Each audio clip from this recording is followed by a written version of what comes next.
lived underneath bridges, had ridges for ribs that dropped off into empty chests, as if your hearts were all stolen treasures. As if an excavation crew were hired to dig up and remove the part of you that let you feel. And while the world above you invented the wheel, you stayed put, knowing it would one day need to roll over top of you to get to where it's going. You had an endlessly flowing supply line of food. You began to brood over humanity and made meals of our hope, as if crushing our spirits would make your mirrors cast better reflections than the ones they gave. As if the only way you could save yourselves was to make the world ugly so no one would notice you hiding in it. You learned to knit pain into a kind of camouflage, treated hope like a mirage that you could use to lure in your next meal. You lived off of our fears if you could taste what we feel. And every night, as the moon read bedtime stories to sunlight, you took darkness as an invite to head out into the world. You curled your hands into wrecking balls. Your breath became squalls. You made rocks rumble. You made land shiver. You made boys and girls pray that someone would deliver them from you. We told them, you aren't real. And then one day, the world changed. But you all stayed the same. Just migrated from living underneath bridges to living underneath information superhighways.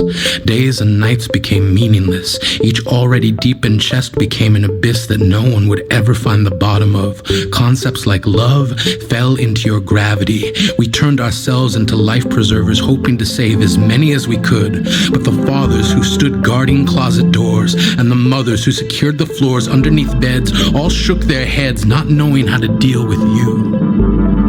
You, who crept into our lives with tongues like knives, stabbing your words into our skin. You began uploading yourselves into our homes. You had computer screens for eyes and software for bones. You turned your hate into stones and hurled them at beauty as if you couldn't bear to see anything other than ugly, anything different. You had fingernails like flint and scraped them along decency, hoping we would be the ones to all catch fire. You all had smiles like one-way barbed wire, not meant to keep us out, meant to keep us in.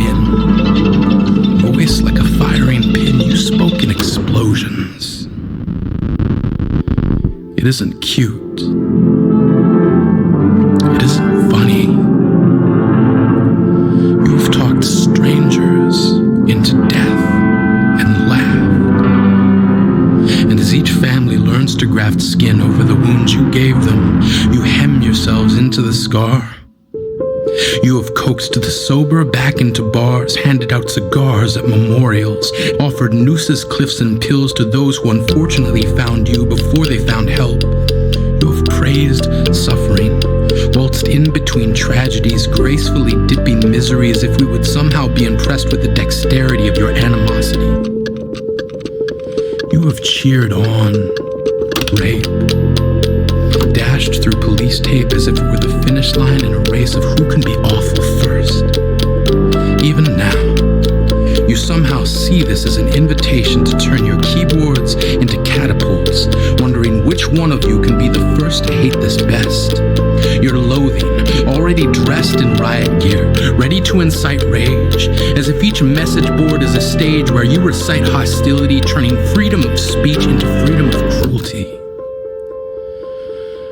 We are stuck with you, the same way you are stuck with you. Your mind is glue and it keeps malice fastened there like cheap wallpaper. We were once upon a time told that none of you exist. We dismissed you as make-believe or myth. Now, armed only with resolve, we can no longer afford to tell ourselves that you aren't real.